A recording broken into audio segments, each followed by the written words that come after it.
Hello, good afternoon sa lahat. Andito kami ngayon ni Brad sa Legazpi. Pauwi na kami galing sa seminar from Legazpi to Tabaco. So, nagmotor lang kami para iwas kami sa traffic.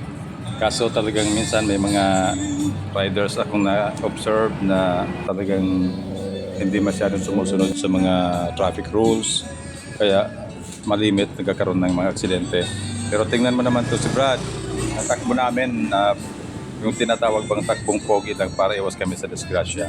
So, payong kapatid na lang, kinakailangan lang natin na sundin yung mga dapat na gawin o kaya pinapasunod ng mga batas trapiko, lalong-lalo na sa daan, para iwas tayo sa aksidente. Okay? So, ingat-ingat lang po tayo, no? Thank you and good afternoon once again.